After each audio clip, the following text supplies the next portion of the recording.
అందరూ బాగున్నారా? నేను ప్రేమలత మామిండ్ల. ఈరోజు నేను సన్నపు వంకాయ, నల్ల వంకాయ కర్రీ చేస్తున్నానండి. దానికోసం స్టవ్ ఆన్ చేసి కడాయి పెట్టేసిన. 1 టేబుల్ స్పూన్ ఆయిల్ వేస్తున్నానండి.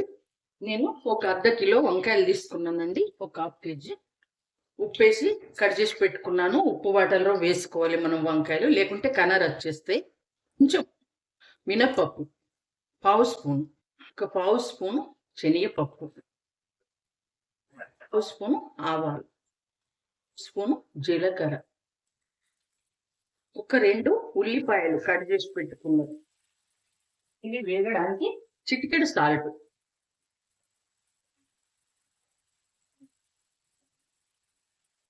అలాగే ఒక 2 ఎండుమిర్చి, 4 పచ్చిమిర్చి, ఒక 4 కొంచెం కరివేపాకు, అలాగే కొంచెం కొత్తిమీర ఆకు,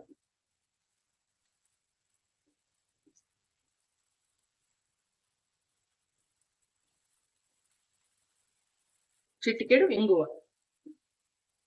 ఖచ్చితంగా మేమైతే వాడతామండి, మీకు నచ్చితే మీరు వాడవచ్చు. ఇప్పుడు ఇది కొంచెం వేగనిద్దాం. వంకాయలు కట్ చేసి పెట్టుకున్న వంకాయలు కర్రీ చేసే ముందే వాటర్ల నుంచి తీయాలండి. మనం ఇప్పుడు కర్రీ స్టార్ట్ చేసినప్పుడు అప్పుడు ఒక జల్లి గుళ్ళలో వేసుకోవాలి. వాటర్ అన్ని వెళ్ళిపోతాయి, వడిచిపోతాయి. ఇప్పుడు ఒక టీ స్పూన్ అల్లం వెల్లిపాయ పేస్ట్ అండి. ఇది కాస్త వేగాలి, పచ్చి వాసన పోవాలి, పచ్చిదనం ఉన్నది. ఇప్పుడు ఒక పావు స్పూన్ పసుపు,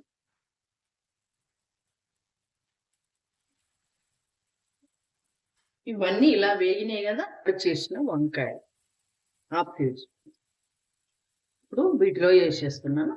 కొంచెము ఈ జల్లిగుళ్ళలో వంకాయలు వేసినాక నేను కొంచెం సాల్ట్ వేసిన.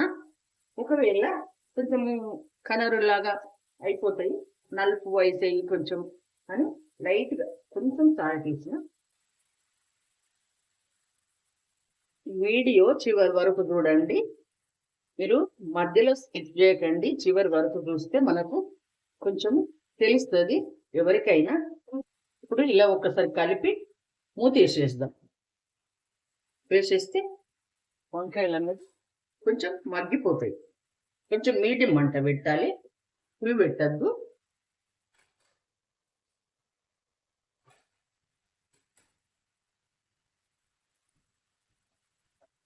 ఒక చిన్న కర్రీకి సరిపడేంత సాల్ట్ వేస్తున్నా, వంకాయలు తొందరగా మగ్గిపోతాయని.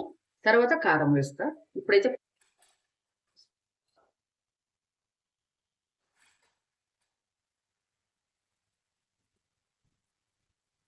వంకాయలు కొంచెం ఫ్రై అయినాయండి.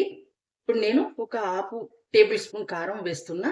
టీ స్పూన్ ధనియాల పొడి, అన్ని వేయించి పట్టిన కదండి, జీలకర్ర పొడి, ధనియాలు, మెంతులు, ఇవన్నీ ఈ పొడి. హాఫ్ స్పూన్ టీ స్పూన్ నువ్వుల పొడి వేయించి పట్టింది.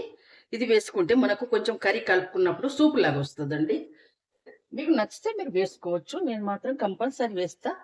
రోజు వంటల నువ్వుల పొడి, జీలకర్ర, మెంతులు ఇవన్నీ మనం వేయించి పట్టుకున్నది వాడితే చాలా మంచిదండి, రుచి కూడా వస్తుంది.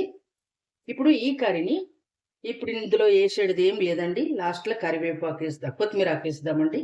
ఇప్పుడు కొంచెం సిమ్ములో కానిస్తాం. వాటర్ వేయనండి నేను.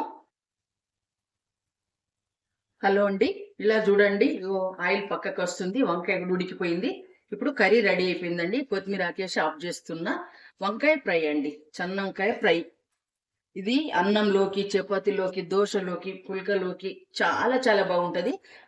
ఏ రైస్కైనా బాగుంటుంది. ఇప్పుడు కొత్తిమీర ఆకు వేసి ఆఫ్ చేస్తున్నా. మీకు నచ్చింది అనుకుంటా. నచ్చితే లైక్ చేయండి, షేర్ చేయండి, కామెంట్ చేయండి. మరొక వంటతోటి రేపు మీ ముందుకు వస్తా.